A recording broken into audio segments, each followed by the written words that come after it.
kulan wacan daawada meel walba aad joogto waxaad kusoo dhawaataa janaal kale waaye films oo hadaan kale kuusoo gudbiya maqaaladii ugu dambeeyay ee la xiriira arrimaha Bollywoodka, Tollywoodka iyo kuwa Hollywoodkaba. hadda muuqaalkan maanta waxaan kusoo qaadanaynaa jilayaasha Bollywoodka kuwooda ugu awood badan haddana aan ku guuleysan National Award qaybta atooraha ugu wanaagsan. waa abaalmarin ay bixiso dowladda Hindiya. waxaan la yaabaa in liiska aysan ku jirin tiriiqaaniska ama saddexda qaan sida Salman Khan, Shah Rukh Khan iyo Aamir Khan oo aan weligood ku guuleysan National Award for Best Actor. waan abaalmarin uu xidig walba ku riyoodo in uu ku guuleysto abaalmarintan waana mid ay dowladda Hindiya bixiso. jilaaga Shah Rukh Khan ayaa waxaa laga hayaa in uu mar sii horeysa yiri in uu jaliinka ka fadhiisan doono haddii uu ku guuleysto atooraha ugu wanaagsan ee National Award. aan usoo laaban muuqaalkana maanta oo aan ku eegano jilayaasha aan weligood ku guuleysan National Award qaybta atooraha ugu wanaagsan.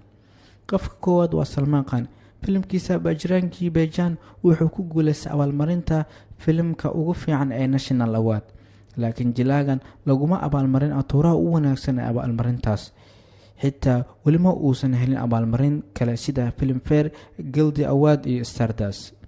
qofka labaad ee liiskan waa Rajesh Khanna. jilaagan geeriyoodu wuxuu ku guuleystay abaalmarin badan oo Filmfare ah laakiin weli kuma uusan guuleysan National Award. laakiin waxaa la filayay xilli hore in uu xidigan ku qaadan karo abaalmarintan filimada kale ah Anandi, Kura Kages iyo kuwo kaleba.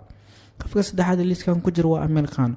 waxaa la yaabaa in jilaagan uu ka mid yahay kuwa ugu fiican ee Bollywoodka inuusan ilaa hadda ku guuleysan hal jeer abaalmarintan. jilaagan ayaanan imaanin goobaha lagu bixiyo abaalmarinta laakiin xushmad ayuu u hayay abaalmarintan wuxuuna kala hore la guddoonsiiyay abaalmarinta kale ah Padma Shri Award iyo sidoo kale Padma Bhushan Award. qofka afraad ee liiskan ku jira waa Dilip Kumar.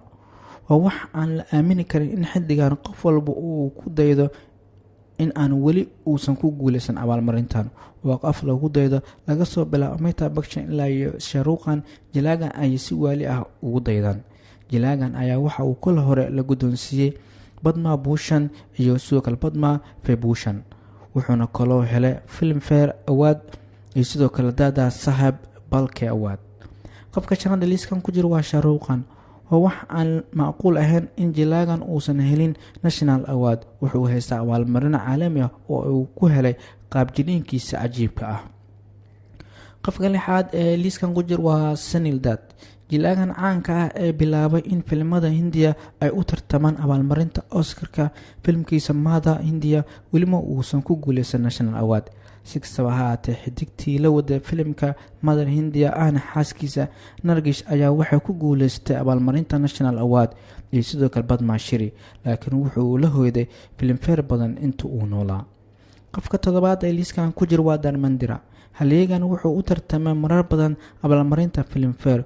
wuxuu kaloo haystaa abaalmarin la siiyey muwaadinka saddexaad ee Hindiya ee Padma Bhushan laakiin weli ma uusan ku guuleysan National Award qaybta atooraha ugu wanaagsan. inta aynu kusoo xirina muuqaalkan maanta aan kaga hadlayna jilayaasha ugu caansan Hindiya ee aan weli aan ku guuleysan National Award.